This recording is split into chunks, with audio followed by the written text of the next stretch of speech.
तो again current affairs के session में आप सभी का स्वागत है।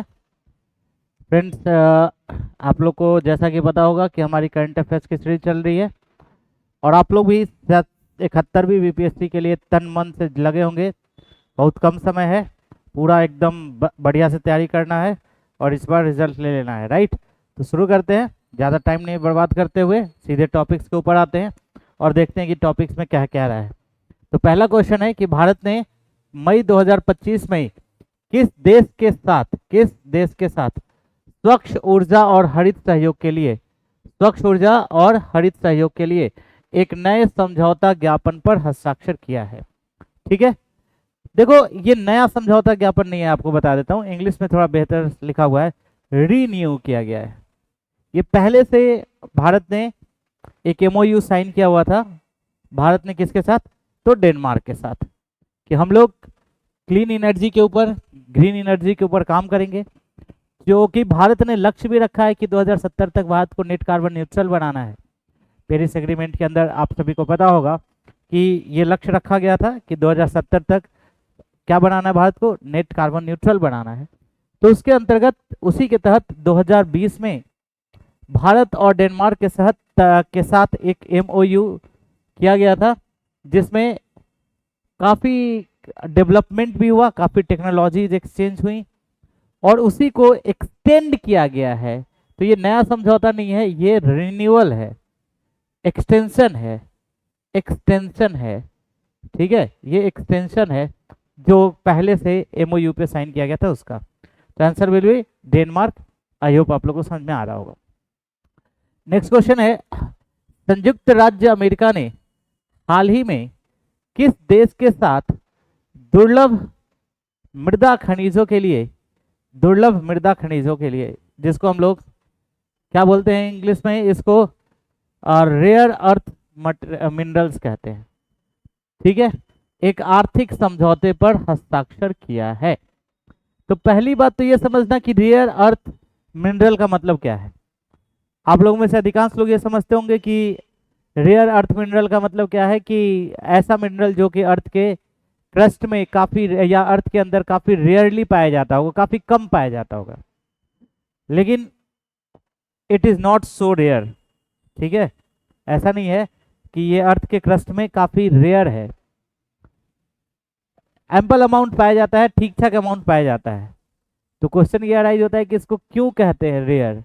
तो रेयर इसलिए कहते हैं क्योंकि किसी एक जगह पे इसका कंसंट्रेशन बहुत ज्यादा नहीं होने के कारण, किसी एक जगह पे इसको बहुत ज्यादा नहीं पाए जाने के कारण इसे निकालना इकोनॉमिकली, आर्थिक रूप से इसे निकालना क्या नहीं है, बेहतर नहीं है। क्योंकि एक जगह पे थोड़ा मात्रा है तो वहां पे आपने पूरा सेटअप लगाया, उसको निकला 10 रुपए का, खर्चा हो गया 100 रुपया, तो it is not economically viable. ठीक है, या आर्थिक रूप से उसको निकालना बेहतर नहीं है। 100 रुपये का, ये 10 रुपये का सामान निकला और उसको एक्सट्रैक्ट करने में, उसको निकालने में, माइन करने में कितना लग गया, 100 रुपये लग गया, तो ये इकोनॉमिकली वायबल नहीं है। तो पहले तो समझ गया रेयर मिनरल्स का मतलब क्या है, कि अर्थ के क्रस्ट में बहुत ज्यादा रेयर नहीं है, पाए जाते हैं, अच्छे अमाउंट में पाए जाते हैं, लेकिन किसी एक जगह पे वो उतने ज्यादा अमाउंट में नहीं पाए जाते, पहली बात। ठीक है, और इसको निकालना आर्थिक रूप से बेहतर नहीं है, क्योंकि निकालोगे तो कॉस्ट ज्यादा लगेगा और इनकम जो है वो क्या आएगा, कम आएगा। तो सिग्नेचर किसने किया है? यूनाइटेड स्टेट्स ने, संयुक्त राज्य अमेरिका ने। और किसके साथ किया है? तो ऑब्वियस सी बात है कि इसने किया है किसके साथ, यूक्रेन के साथ किया है। ठीक है, याद रखेंगे। ठीक है, एक दुर्लभ मृदा खनिजों के लिए यूक्रेन के साथ समझौता पे हस्ताक्षर किया है। नेक्स्ट है, ये बहुत इंपॉर्टेंट क्वेश्चन है, भविष्य की महामारियों के प्रबंधन के लिए 78वीं विश्व स्वास्थ्य सभा बैठक के दौरान, पहली बात कि ये अभी कौन सी विश्व स्वास्थ्य बैठक हुई, 78वीं विश्व स्वास्थ्य बैठक हुई।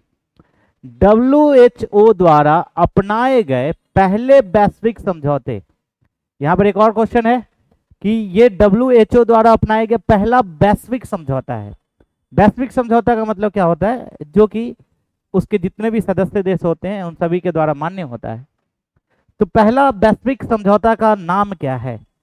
तो इसका नाम है पेंडेमिक एग्रीमेंट, महामारी समझौता। ठीक है, तो एक बात यहाँ याद रखना कि यह किसके द्वारा, डब्ल्यूएचओ के द्वारा, और यह डब्ल्यूएचओ के द्वारा अपनाया गया पहला वैश्विक समझौता है। ठीक है, और ये जो समझौता है ये किसके ऊपर बना हुआ है, तो इंटरनेशनल हेल्थ रेगुलेशन फ्रेमवर्क के ऊपर। इंटरनेशनल हेल्थ रेगुलेशन फ्रेमवर्क,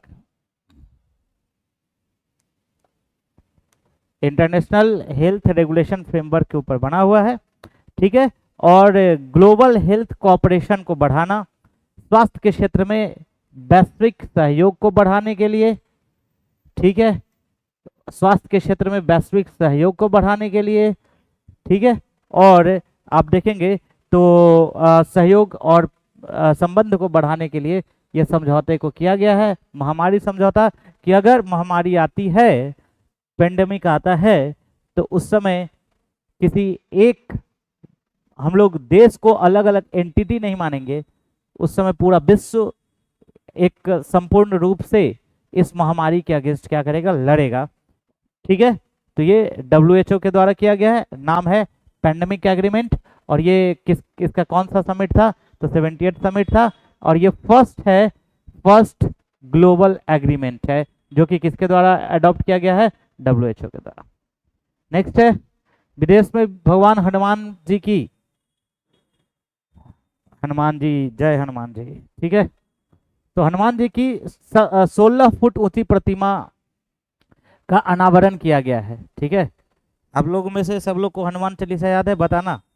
ठीक है, पूरा याद रहना चाहिए, डर वर लगे तो हनुमान चालीसा पढ़ लेना है। ठीक है, तो भगवान हनुमान की 16 फुट ऊंची प्रतिमा, भगवान हनुमान जी तो को बोला जाता है कि कलयुग के भगवान है, हमेशा यत्र तत्र सर्वत्र पाए जाते हैं। तो 16 फुट ऊंची प्रतिमा का अनावरण किस देश के अंदर किया गया है, तो आपको बता देता हूं कि ये जितने भी देश हैं ये सब को कहा जाता है वेस्ट इंडीज। आपको पता होगा कि ये नॉर्थ अमेरिका के ईस्टर्न साइड में है, और जब भारत एक कॉलोनी था, एक उपनिवेश था, तो भारत से लोगों को इस जगह पर वहाँ पे खेती करने के लिए और काम करने के लिए ले जाया जाता था। तो वहाँ पे आपको बहुत सारे भारतीय मूल के लोग मिलेंगे। ठीक है, जैसे वेस्ट इंडीज के क्रिकेटर्स में भी आप देखते होंगे शिवनारायण चंद्रपाल, ठीक है, जो कि भारतीय मूल के थे। तो यहाँ पे भारतीय मूल के लोग मिलेंगे, इसलिए भगवान हनुमान की प्रतिमा लगाई गई है। और यह जो प्रतिमा लगाई गई है, यह प्रतिमा कहाँ पे लगाई गई है, तो गुआना में स्थापित की गई है। पूरा भजन कीर्तन के साथ जो है इसको वहाँ पे स्थापित किया गया था। सकुराजीमा ज्वालामुखी, भाई बहुत इंपॉर्टेंट है। अभी इसमें जो है ना 3000 मीटर का क्या हुआ है, एस प्लूम हुआ है। एस प्लूम का मतलब क्या होता है, एकदम गुब्बारे के साथ ऊपर फूटते हुए विस्फोटक। ठीक है, ये गुब्बार के साथ फटा है, और ये किस देश में स्थित है, तो ये नाम से स्पष्ट हो रहा है। सुकुराजीमा जो है ये कहाँ पे, जापान में है। जापान आपको पता होगा कि 4 अलग अलग द्वीपों से मिलकर बना हुआ है, होक्काइडो, क्यूशु, शिकोकू, है ना, होक्काइडो, होन्शु, शिकोकू और क्यूशु। तो ये इन चारों में से अगर आप देखेंगे तो ये जो सुकुराजीमा है यह क्यूशु द्वीप पे अवस्थित है, और ये एक्टिव वोल्केनो है। ये एक्टिव वोल्केनो के साथ साथ ये मिश्रित, एक्टिव तो पता ही होगा क्योंकि रिंग ऑफ फायर के अंदर है, प्रशांत महासागर की अग्नि मेखला के अंदर है, तो वो एक्टिव तो होगा ही, लेकिन एक्टिव के साथ साथ ये मिश्रित है। मिश्रित ज्वालामुखी का मतलब क्या होता है, एक ज्वालामुखी, ठीक है, इसके बाद नीचे से एक और ज्वालामुखी आके जमा हो गया और जमा हो गया, और जितने भी प्रकार के ज्वालामुखी होते हैं उन सभी ज्वालामुखियों में यह सबसे ऊंचा ज्वालामुखी होता है, कंपोजिट स्ट्रैटा। ठीक है, इंग्लिश में इसको कंपोजिट कोन कहते हैं। ठीक है, तो ये कैसा है बोलो, मिश्रित ज्वालामुखी है, जापान में 3000 मीटर की ऊंचाई के साथ फटा है। और आपको बता दें कि ये जो क्यूशु आइलैंड है ना, ये मेनलैंड से जुड़ा हुआ भी किसके कारण है, तो ये ज्वालामुखी के कारण है। इतना ज्यादा बेसाल्टिक फ्लो हुआ, लावा का फ्लो हुआ कि वह जाके दूसरे किसी लैंड के साथ क्या हो गया, कनेक्ट हो गया। ठीक है, तो याद रखेंगे सुकुराजीमा जो है वो कहाँ पे है? जापान में। अभी रिसेंटली इसमें क्या हुआ है? वोल्केनिज्म हुआ है। नेक्स्ट है व्यापार और प्रौद्योगिकी परिषद, ट्रेड एंड टेक्नोलॉजी काउंसिल, ठीक है, के अंतर्गत 391 करोड़ रुपए का भारत यूरोपीय संघ सहयोग किन क्षेत्रों में परियोजनाओं का समर्थन करता है? ठीक है, तो ये बात समझना कि व्यापार और प्रौद्योगिकी परिषद के द्वारा है और भारत यूरोपीय संघ है। ये समुद्री प्रदूषण और हरित हाइड्रोजन, ठीक है, भारत और यूरोपीय संघ मिलकर व्यापार और प्रौद्योगिकी परिषद के अंदर किसकी बात करता है? समुद्री प्रदूषण और हरित हाइड्रोजन की बात करता है। नेक्स्ट है भारत ने 2025-26 के लिए किस अंतर सरकारी उत्पादकता संगठन की अध्यक्षता संभाली है? ठीक है, chairmanship of which inter governmental productivity organization. तो भारत ने जो अभी 2025-26 के लिए जो अध्यक्षता संभाली है वो एशियाई उत्पादकता संगठन, एशियन प्रोडक्टिविटी ऑर्गेनाइजेशन की संभाली है। आपको बता दूं कि यह जो है यह sustainable productivity and green development, sustainable productivity and green development के ऊपर बात करता है। कैसी उत्पादकता? सतत उत्पादकता, सतत उत्पादकता, ठीक है, प्रोडक्शन भी करेंगे लेकिन वो कैसा होगा? भविष्य की पीढ़ी के लिए भी रहेगा। और ग्रीन डेवलपमेंट, डेवलपमेंट भी करेंगे तो कैसा? हरित, वो पर्यावरण को प्रदूषित करने वाला नहीं होगा, ठीक है, ये इसका मेन मोटिव होता है। और भारत इसका अभी क्या बना है? अध्यक्ष बना है। तो ये वेरी इंपॉर्टेंट क्वेश्चन है, आपको याद रखना है। हाल ही में ब्रिटेन ने चागोस द्वीप समूह की संप्रभुता किस देश को हस्तांतरित की है? ठीक है, चागोस ये आर्किपेलागो है, द्वीप समूह है, ठीक है, और इसकी जो अध्यक्षता इसकी जो संप्रभुता है, ये संप्रभुता ब्रिटेन ने सौंपा है। याद रखना, सौंपा किसने? ब्रिटेन ने। किसको सौंपा है? मॉरिशस को, ठीक है। मॉरिशस के बारे में आप लोग भी जानते होंगे बहुत सारी बात, तो एक बार थोड़ा सा बता देना मॉरिशस के बारे में क्या जानते हो आप लोग, ठीक है। नेक्स्ट क्वेश्चन है 2025 का वन बिग ब्यूटीफुल बिल, ठीक है, was passed by which country legislature? बहुत इंपॉर्टेंट है। वन बिग ब्यूटीफुल बिल, ठीक है, याद रहेगा सभी को, वन बिग ब्यूटीफुल बिल। तो ये जो पास किया है ये यूएसए ने, है ना, संयुक्त राज्य अमेरिका ने पास किया है। अब ये देखो, वन बिग, बहुत बड़ा बिल है ये, लगभग 1000 पेज से ज्यादा बड़ा बिल है, ठीक है, और इसमें बहुत सारे जो रोजमर्रा की जिंदगी के चीजें हैं उसके ऊपर टैक्सेस वगैरह से रिलेटेड ये बिल है। आपको बता दूं कि इसमें जो कई सारे टैक्स कट्स हैं, ठीक है, टैक्स को कम किया गया है।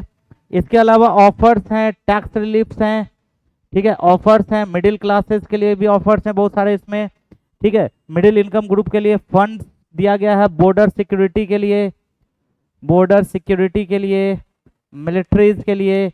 तो कई सारी ऐसी चीजें हैं जो कि आम लोगों को समझ में आती हैं, उसके लिए संयुक्त राज्य अमेरिका ने वन बिग ब्यूटीफुल बिल, याद रखेंगे, वन बिग ब्यूटीफुल बिल को क्या किया? इन्होंने पारित किया है। नेक्स्ट क्वेश्चन की ओर आगे बढ़ेंगे।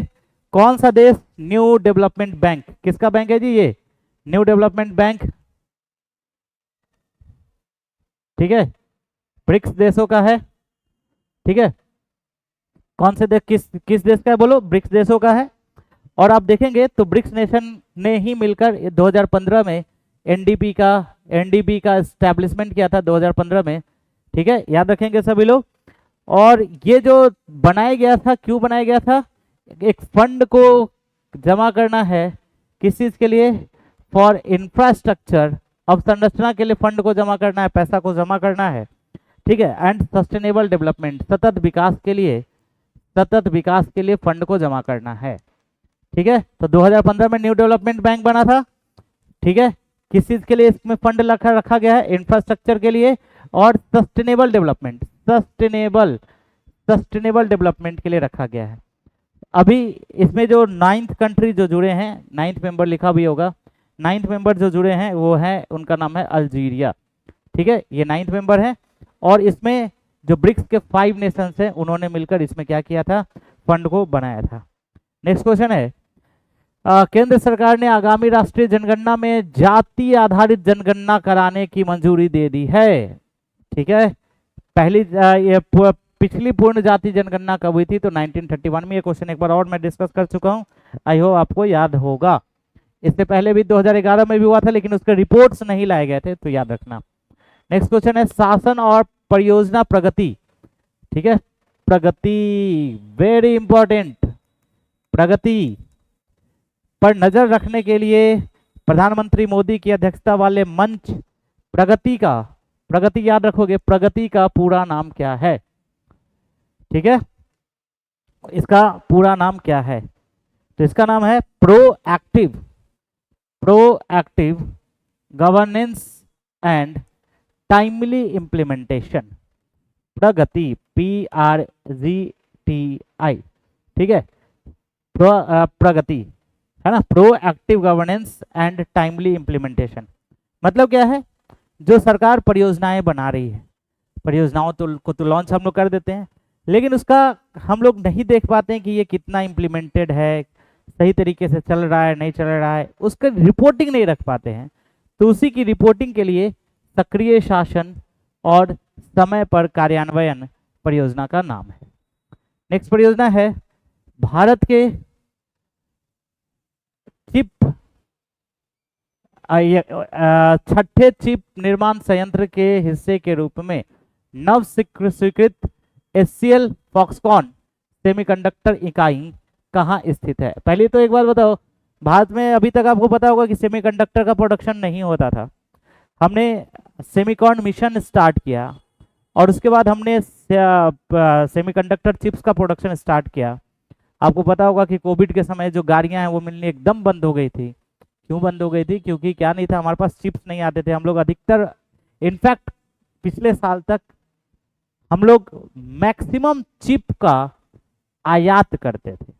ठीक है, तो याद रखोगे इसको कि ये कहाँ पे एस्टेब्लिश किया गया है, तो वो यूपी के अंदर है ना, यूपी के अंदर इसको एस्टेब्लिश किया जा रहा है। आपको बता दें, इस परियोजना का जो लागत है वो 3706 करोड़ है कुल लागत। दूसरी बात, ये जेवर एयरपोर्ट के पास, यमुना एक्सप्रेसवे के पास में पड़ता है। ठीक है, इसमें लगभग 36 मिलियन, याद रखेंगे ये बहुत इंपॉर्टेंट पॉइंट है भाई लोग, VVI 36 million display 36 million display आपको या चिप डिस्प्ले हो या चिप्स हो, प्रत्येक मंथ में इसका प्रोडक्शन होगा 36 मिलियन का। ठीक है, और ये जो प्रोडक्शन जब स्टार्ट हो जाएगा तो भारत के लगभग 40% चिप रिक्वायरमेंट, चिप की जितनी आवश्यकता है उसको पूरा होने की संभावना है। बढ़ते आगे नेक्स्ट क्वेश्चन की ओर। नेक्स्ट क्वेश्चन क्या कहता है सो देखेंगे। ये तो पॉलिटी का क्वेश्चन है, इसको खुद से कर लेना। ठीक है, नेक्स्ट है 14C द्वारा E0 FIR पहल स्वचालित FIR दर्ज करने की सीमा के ऊपर के वित्तीय अपराधों को लक्षित करती है। देखो सिंपल से ये क्या कहता है, E0 FIR इनिशिएटिव, नाम याद रख लेना सभी लोग भाई लोग, E0 FIR इनिशिएटिव।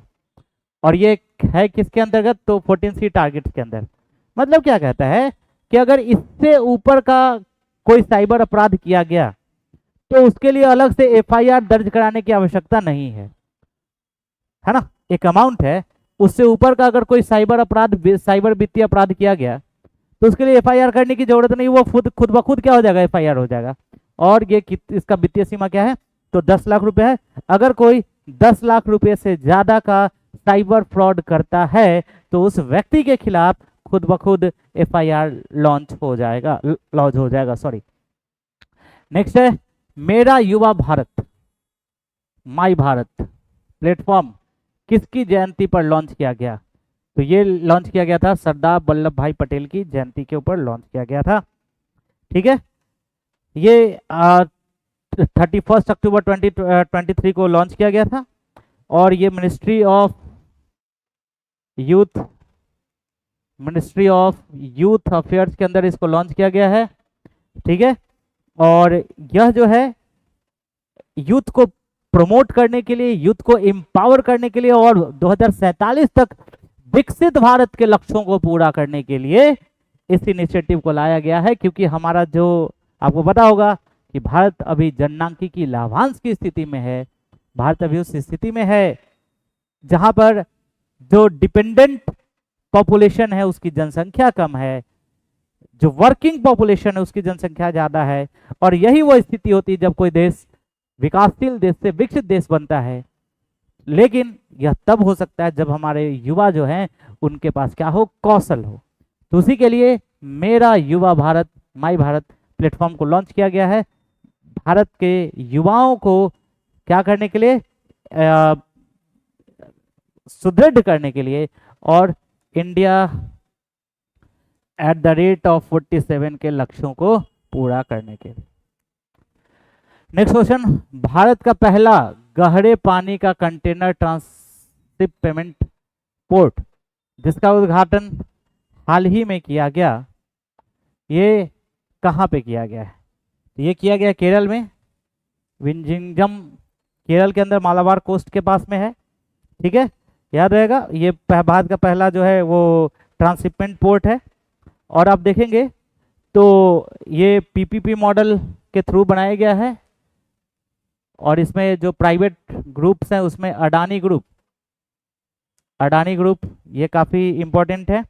और इसके अंदर देखेंगे तो इसमें एआई बेस्ड वेसल ट्रैफिक्स हैं। ठीक है, डीप सी कैपेसिटी है ना, तो ये आपको याद रखना। और ये है बेसिकली क्या, तो भारत का जो ट्रांसशिपमेंट लॉसेज हैं, ट्रांसशिपमेंट लॉसेज उसको कम करने के लिए ये बनाया गया है। ठीक है, ट्रांसशिपमेंट पोर्ट।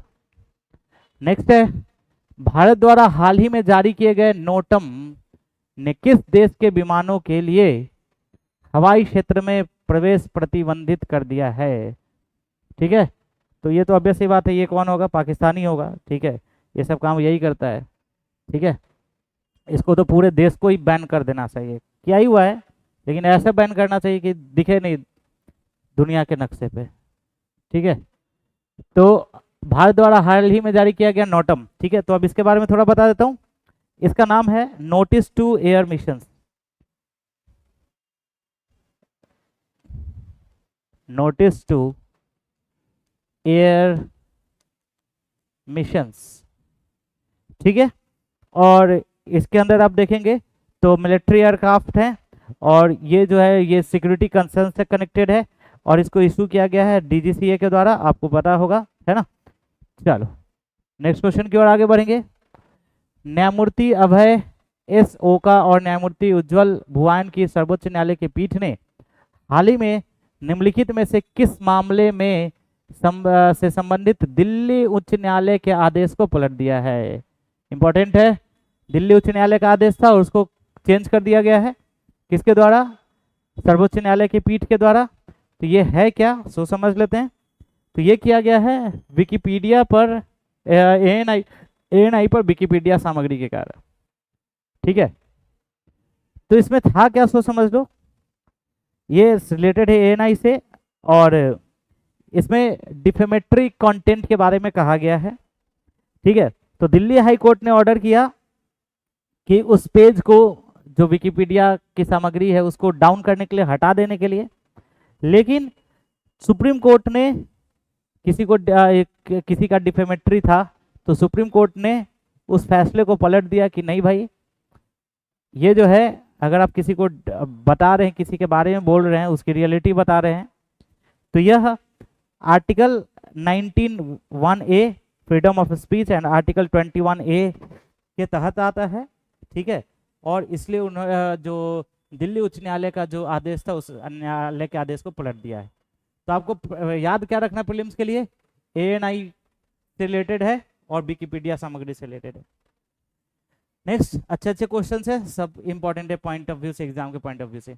माइक्रोसॉफ्ट ने घरेलू बुनियादी ढांचे पर एज्योर एआई सेवाएं चलाने के लिए किस भारतीय कंपनी के साथ साझेदारी की है? किस भारतीय कंपनी के साथ साझेदारी की है? तो इसका आंसर होगा Yotta data services, Yotta data services तो है क्या, माइक्रोसॉफ्ट और योटा दोनों ने मिलकर ये किया है। ठीक है, एज्योर एआई, एज्योर एआई को करना है और ये कहाँ पे होगा, तो शक्ति क्लाउड पे शक्ति क्लाउड पे जमा लिस्टेड होगा, शक्ति क्लाउड पे। ठीक है, ये डाटा लोकलाइजेशन नॉर्म्स को या एग्रीकल्चर हेल्थ इन सभी को से रिलेटेड है। ये इंडिया के एआई मिशन को ट्रिगर करेगा।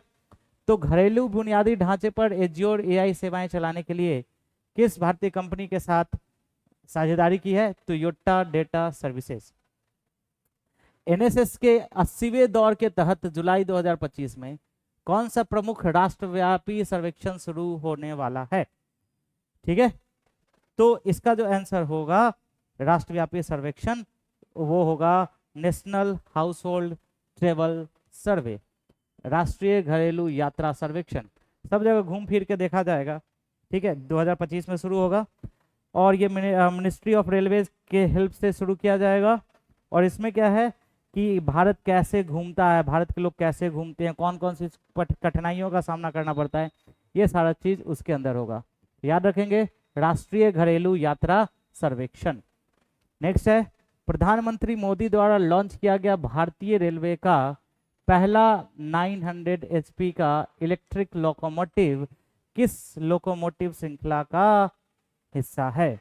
बहुत सारा ऐसा इलेक्ट्रिक लोकोमोटिव बनाना है, नाम 9000, तो ये किसका हिस्सा है, D9 का हिस्सा है। याद रखेंगे सभी लोग।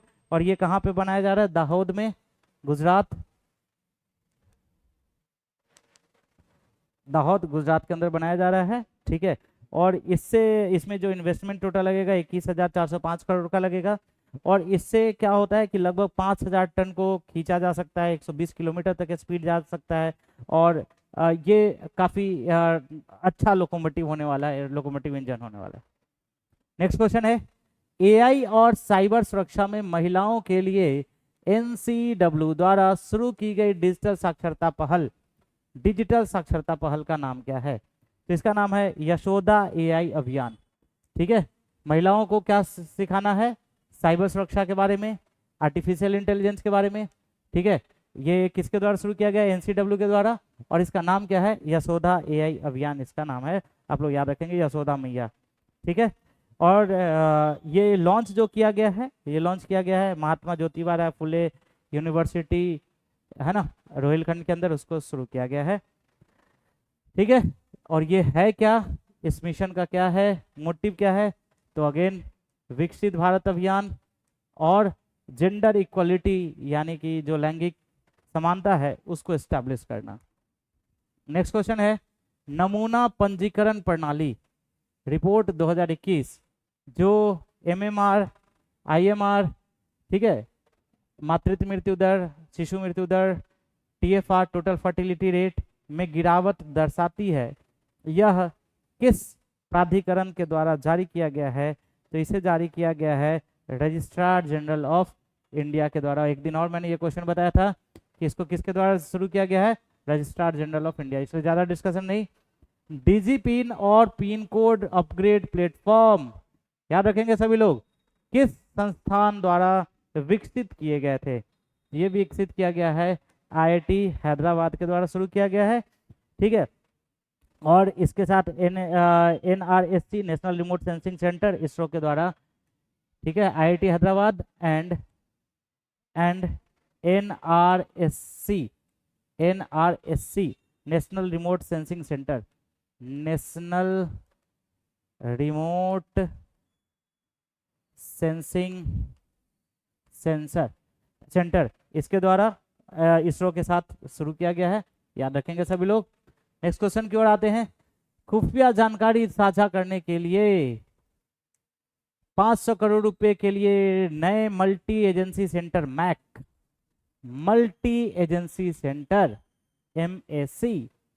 फॉर इंटेलिजेंस शेयरिंग कहाँ पे बनाया गया है। बहुत इंपॉर्टेंट क्वेश्चन है। मैक कहाँ पे बनाया गया है, तो ये बनाया जा रहा है कहाँ पे, दिल्ली में। ठीक है, इसमें डेटा एनालिटिक्स होगा। अभी तो अब सारा कुछ AI डेटा एनालिटिक्स देखते होगे, डेटा एनालिटिक्स कैसे काम करते हैं। एक बार तुम्हारे मन में आ गया कि और तुमने कुछ सर्च कर लिया तो उसके आसपास की चीज़ें जो है तुमको एकदम, जैसे मान लो कि तुमने कभी सोच लिया क्या कि एसी के बारे में। तो अब तुमको वैसा ही वो चीज़ बार बार तुमको दिखता रहेगा। तो ये डेटा एनालिटिक्स बड़ा इंपॉर्टेंट होते जा रहा है, याद रखेंगे। तो कहाँ पे लॉन्च किया जा रहा है बोलो? दिल्ली में। नेक्स्ट क्वेश्चन है, स्मारकों को तिरंगे से रोशन करने वाला, ये काफी न्यूज में रहा, अभी रिसेंटली हो रहा है। आप देखते होंगे पटना में भी बहुत सारे स्मारकों को तिरंगा से रोशन किया जा रहा है, ऊपर में केसरिया, क्या गजब का लगता है कि नहीं, मतलब एक बार देख लो तो मजा आ जाता है। ठीक है, तो इस अभियान का नाम है, स्मारकों को तिरंगे से रोशन करने वाला जो अभियान है, इसका नाम है एक देश एक धड़कन। क्या नाम है, गजब है ना। और कोई भी भारतीय व्यक्ति, कोई भी जब वो तिरंगा लहराता हुआ दिखता है तो सही बात है कि ये सबके अंदर है ना, चाहे वो कहीं भी रह रहा हो भारतीय व्यक्ति, उसके अंदर जो एक क्या बोल सकते हैं उसको, कि एक धड़कन होती है उसके अंदर, एक जो उत्साह होता है, एक प्रेम होता है, वो सभी के लिए, सभी व्यक्ति के लिए जो भारतीय है सभी के लिए एक जैसा होता है, वो उत्साह ही गजब होता है। तो एक देश एक धड़कन अभियान किस मंत्रालय द्वारा शुरू किया गया है? तो इसका जो आंसर होगा वो होगा मिनिस्ट्री ऑफ कल्चर के द्वारा इसको शुरू किया गया है। मिनिस्ट्री ऑफ कल्चर यानी कि संस्कृति मंत्रालय के द्वारा, मिनिस्ट्री ऑफ कल्चर के द्वारा इसको शुरू किया गया। नेक्स्ट है, एबीजीसी क्षेत्र के लिए राष्ट्रीय केंद्र के रूप में कार्य करने वाले रचनात्मक भारतीय रचनात्मक प्रौद्योगिकी संस्थान आईआईसीटी, भारतीय रचनात्मक प्रौद्योगिकी संस्थान कहाँ पे स्टार्ट किया गया है? तो ये शुरू किया गया है मुंबई के अंदर। ठीक है, मुंबई के अंदर शुरू किया गया है। Indian Institute of Creative Technology, ये Ministry of Information and Broadcasting के द्वारा शुरू किया गया है। इसमें एनिमेशन के ऊपर, विजुअल इफेक्ट्स के ऊपर काफ़ी ज़्यादा फोकस किया जाता है, गेमिंग के ऊपर। ठीक है, तो ये क्वेश्चन याद रखना, IICT Indian Institute of Creative technology, तो कहाँ पे? क्रिएटिव लोग ऐसे भी मूवी भी कहाँ बनता है? मुंबई में बनता है, याद रहेगा। 2025 में आपदा तैयारी पर RIMES राइम्स घोषणा पत्र, राइम्स डिक्लेरेशन है ना, ये कहाँ पे अपनाया गया था? इंपॉर्टेंट क्वेश्चन है। तो ये आपदा प्रबंधन पे याद रखेंगे। राइम्स आपसे क्वेश्चन पूछेगा, राइम्स डिक्लेरेशन कहाँ पे? तो ये किसी से संबंधित है? तो ये डिजास्टर मैनेजमेंट, आपदा तैयारी से संबंधित है। ठीक है, राइम्स का मतलब है regional integrated multi hazard early warning system, regional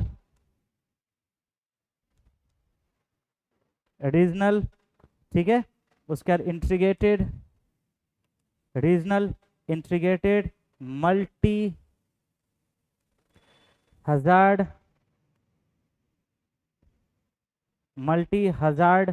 early warning system, early warning system. ठीक है, और ये डिजास्टर मैनेजमेंट से रिलेटेड है, और ये कहाँ पे? तो कोलंबो में, याद रखेंगे सभी लोग। आधिकारिक नीति के अनुसार भारत में समुद्री मत्स्य पालन जनगणना कितनी बार आयोजित की जाती है? ठीक है, मछली को भाई गिनना बहुत जरूरी है ना, ये हर एक 5 साल में जोड़ा गिना जाता है। लोगों को तो 10 साल में गिनते हैं, लेकिन मछली को 5 साल में गिना जाता है। ठीक है ना। तो अगर आपसे पूछा जाए कि मछली जनगणना, तो हर एक 5 साल में होता है। ठीक है, इस बार मुंबई में लॉन्च किया गया है ना, और लगभग 1.2 मिलियन हाउस होल्ड्स को इसके अंदर क्या किया जाता है? कवर किया जाता है। और ये आता किसके अंदर है? तो मत्स्य संपदा योजना के अंतर्गत आता है। ठीक है ना, किसके अंतर्गत आता है? मत्स्य संपदा योजना के अंतर्गत। आगे बढ़ेंगे, उपभोक्ता मामले मंत्रालय द्वारा शुरू किए गए डिपो दर्पण पोर्टल, ठीक है, ये मिनिस्ट्री ऑफ कंज्यूमर्स अफेयर्स के द्वारा शुरू किया गया है। ठीक है, तो इसका प्राइमरी ऑब्जेक्टिव क्या है? ठीक है, तो इसका प्राइमरी ऑब्जेक्टिव है real time monitoring of food grain depots. ठीक है, खाद्यान्न डिपो जो भी होते हैं उसका वास्तविक समय पर क्या करना? निगरानी करना। आपको पता होगा काफी ज्यादा इसके अंदर क्या है, क्या बोल सकते हैं उसको, लीकेज बहुत ज्यादा है। एक रिपोर्ट बताती है कि जो भी PDS के अंदर जो भी लोग शामिल हैं उसमें 25% ऐसे लोग शामिल हैं जिसको उसमें शामिल नहीं होना चाहिए, और 61% ऐसे लोग उसमें शामिल नहीं हैं जिसको उसमें शामिल होना चाहिए। बहुत लीकेज है, ठीक है। देश का संसाधन बर्बाद हो रहा है, हमारा जो राजकोषीय घाटा है वो बढ़ रहा है, और वास्तविक लाभार्थी तक नहीं पहुंच रहा है। तो हमें खाद्यान्न तो उपलब्ध कराना चाहिए, लेकिन वास्तविक लाभार्थी को। हमारे यहाँ क्या होता है, एक बार गरीब इज ऑलवेज गरीब, है ना। वो कितना भी अमीर हो जाए, उसका एक बार अगर नाम चला गया, ठीक है, बीपीएल में, तो वो ऊपर जाता ही नहीं है। तो ये सब थोड़ा सा देख लेना है। नाम क्या है प्रोजेक्ट का, डिपो दर्पण पोर्टल, ठीक है।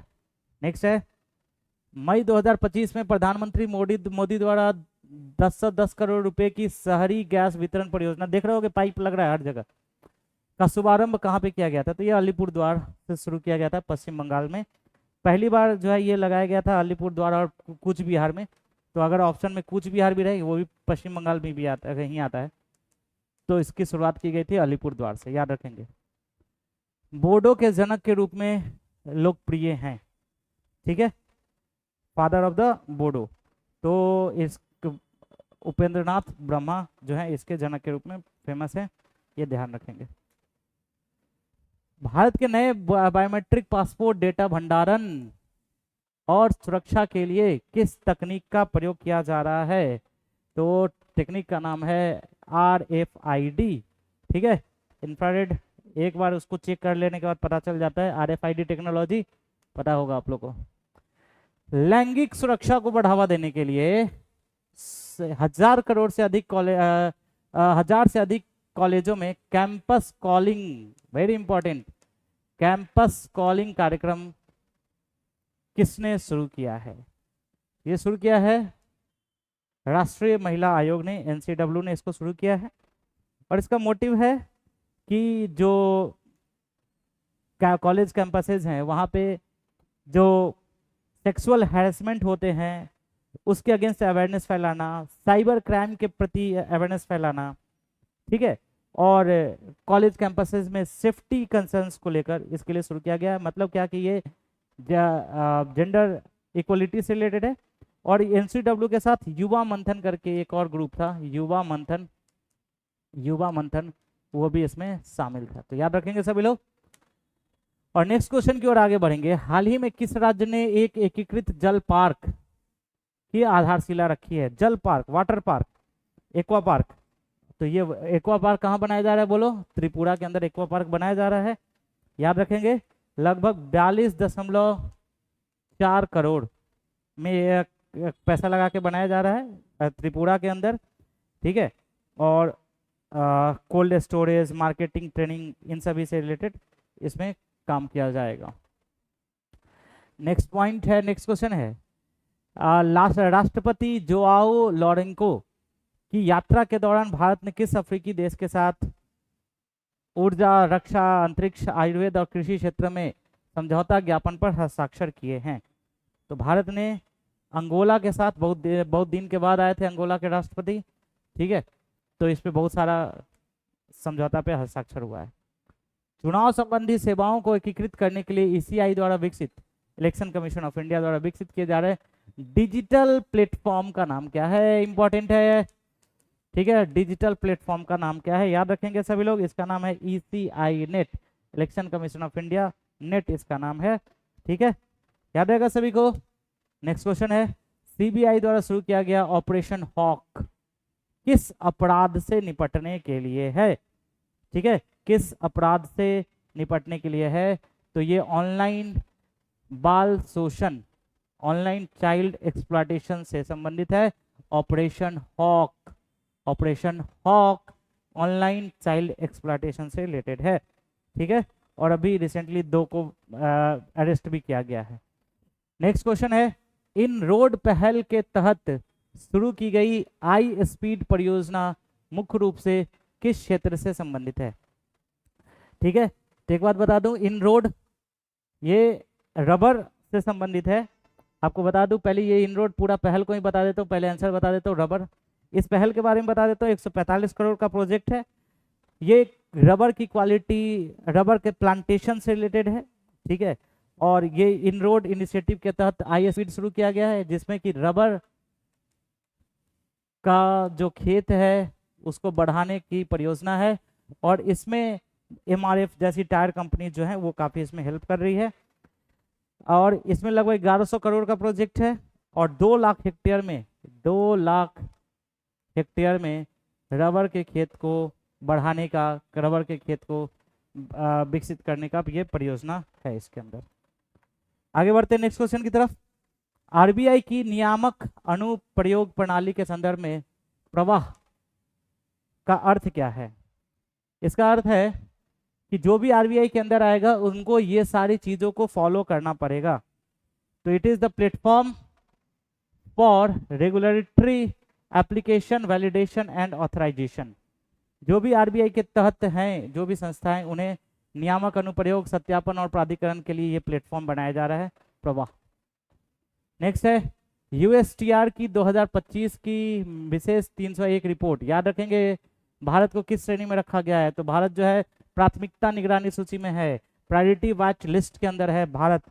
क्या है इसको समझते हैं, ठीक है। तो ये यूएसटीआर का है, ये आप लोग जानते ही होंगे, ठीक है। यूनाइटेड स्टेट ट्रेड रिप्रेजेंटेटिव्स का है, अगर नहीं पता है तो लिख लेना, यूनाइटेड स्टेट ट्रेड रिप्रेजेंटेटिव्स का है, ठीक है, यूएसटीआर, ठीक है।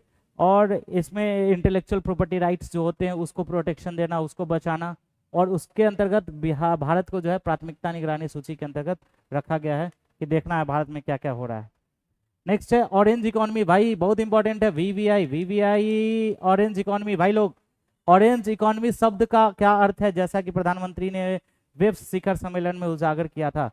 ऑरेंज इकोनॉमी एक नया इकोनॉमी टर्म आया है, तो ये क्या है देखो, सो समझ लो, ये बेसिकली रचनात्मक अर्थव्यवस्था से रिलेटेड है। नया चीज से जो अर्थव्यवस्था का निर्माण हो रहा है, जैसे नया चीज में क्या हो सकता है, जैसे फिल्म इंडस्ट्रीज, म्यूजिक, डिजाइन, इन सभी से जो अर्थव्यवस्था की उत्पत्ति हो रही है उसको हम लोग कौन से क्या कहते हैं, है ना, फिल्म, डिजाइन, इन सब से जो नया पैसा जनरेट हो रहा है इसको हम लोग ऑरेंज इकोनॉमी कहते हैं, ठीक है। ये वेब समिट जो है ये मुंबई में हुआ था, और उसी में प्रधानमंत्री ने ऑरेंज इकोनॉमी शब्द को बोला था।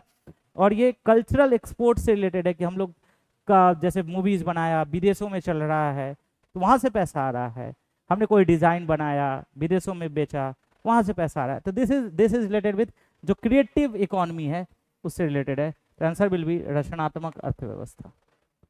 भारत का पहला एआई संचालित सोना पिघलाने वाला एटीएम, भाई साहब, ठीक है, सबको मत बताना सोना पिघला देगा ये, ठीक है, किस शहर में लॉन्च किया गया है? तो ये लॉन्च किया गया है कहाँ पे, हैदराबाद के अंदर सोना पिघलाने वाला एटीएम लॉन्च किया गया है। मई 2025 में भारत में एमएसएमई की प्रतिस्पर्धात्मकता बढ़ाना रिपोर्ट, रिपोर्ट का क्या नाम है, enhancing MSME competitiveness in India. ये किससे संबंधित है? तो ये जो संबंधित है ये रिपोर्ट जारी किया है नीति आयोग ने, ठीक है, और इंस्टीट्यूट ऑफ कॉम्पिटिटिवनेस के साथ। और ये एमएसएमई में कैसे, क्योंकि आपको पता होगा माइक्रो स्मॉल और मीडियम इंटरप्राइजेज में समस्या क्या है, फाइनेंस की समस्या है, पैसा नहीं है, स्किल्स नहीं है, मार्केट तक पहुंच नहीं है, इंफ्रास्ट्रक्चर नहीं है। तो ये बेसिकली स्किल्स एंड कौशल और फाइनेंस से रिलेटेड है कि कैसे उनको फाइनेंसिंग किया जाए, कैसे उनका कौशल संवर्धन किया जाए। ओके, नेक्स्ट है 2025 में भारत कौन सा भारतीय शहर WHO का आयु अनुकूल शहर, ठीक है, ऐसा शहर जो आयु के अनुकूल है, तो ये कोझिकोड है केरल के अंदर, ये शामिल हुआ है, यहाँ बढ़िया है, रहने के लिए अच्छा है। पूर्ण साक्षर शहर, तो पता ही होगा आप लोग को, साक्षर शहर नहीं राज्य है, कौन, मिजोरम 100% हो गया है। गया का नया नाम, ये तो पता ही होगा आप सभी को, गया जी, गया जी काफी फेमस है, फाल्गु नदी के किनारे हैं, आपको बता दूं। और ये जो गया जी शहर है यहाँ पे पितृपक्ष मेला लगता है, जहाँ पर हमारे जो पूर्वज होते हैं, पितर होते हैं, उनका पिंडदान किया जाता है। और काफ़ी ये फेमस जगह है विष्णुपद मंदिर के लिए, बौद्ध धर्म के लिए काफ़ी फेमस जगह है। तो ये गया जी, एक जी का मतलब हो गया कि एक धार्मिक रूप से एक इंटीग्रिटी शो करना, धार्मिक रूप से लिगेसी को दर्शाना, स्पिरिचुअल लिगेसी को शो करना, स्पिरिचुअल लिगेसी को दर्शाने के लिए ये जो है ना गया जी रखा गया है ना, कि काफी अच्छा है ये। मई 2025 में डीआरडीओ द्वारा परीक्षण किए गए समताप मंडलीय स्ट्रेटोस्फेरिक एयरशिप प्लेटफॉर्म, स्ट्रेटोस्फेयर में है जो एयरशिप प्लेटफॉर्म है, इसका नाम है हाई एल्टीट्यूड एयरशिप सिस्टम, इसका नाम है, ध्यान रखना सभी लोग। नेक्स्ट है, भारत को हाल ही में किस देश में इग्लाइसम MANPADS प्राप्त हुए हैं? ठीक है, तो जो इसका आंसर होगा वो होगा रूस के अंदर। नाम अजीब अजीब सा जब भी हो तो रशिया होगा। तो 50 क्वेश्चन अभी हमने किया और सारे इंपॉर्टेंट क्वेश्चंस हैं, ठीक है, नेशनल करंट अफेयर्स का है। फिर कल आते हैं कुछ और क्वेश्चंस के साथ, है ना। मैं थोड़ा सा 1-2 दिन वीडियोस नहीं आ पाए थे, मैंने आपको बताया था कि मेरी स्वास्थ्य सही नहीं चल रही है, ठीक है, बट फिर भी मेरी पूरी कोशिश है कि आपको और सारे क्वेश्चंस और मैं डिटेल एक्सप्लेनेशन के साथ लेकर आता हूँ। अगर आपको लगे कि नहीं इसमें कुछ और रिफॉर्म करना है, जैसे कभी कुछ छात्रों ने बोला कि सर थोड़ा और जल्दी कराइए, लेकिन बहुत ज़्यादा जल्दी कराएंगे ना तो उसमें एक समस्या क्या हो जाएगा ना कि थोड़ा बहुत जब तक एक्सप्लेनेशन नहीं होगा ना तो चीज़ें याद नहीं रहेंगी। तो बहुत सारे क्वेश्चन को देखकर धप्पा मार के भागना तो है नहीं कि हाँ हो गया, कि मैंने 5000 क्वेश्चन कर लिए, ऐसा तो नहीं है। 2000 की, 1000 की, लेकिन अगर अच्छे तरीके से उसको कर लिए, अपना उसको बना लिए, तो फिर एग्जाम में क्वेश्चन बनेगा। ठीक है, तो मिलते हैं आप सभी के बेहतरी के लिए, आप सभी के लिए नेक्स्ट वीडियो में कुछ और क्वेश्चंस के साथ और कुछ मैराथन क्लासेस के साथ। ठीक है, तब तक पढ़ते रहिए, मुस्कुराते रहिए, और अपना कोई भी प्रॉब्लम हो पढ़ाई से रिलेटेड तो डेफिनेटली कमेंट बॉक्स में कमेंट करें, मैं उसको सॉल्व करके दूंगा। Till then take care, bye bye, good night.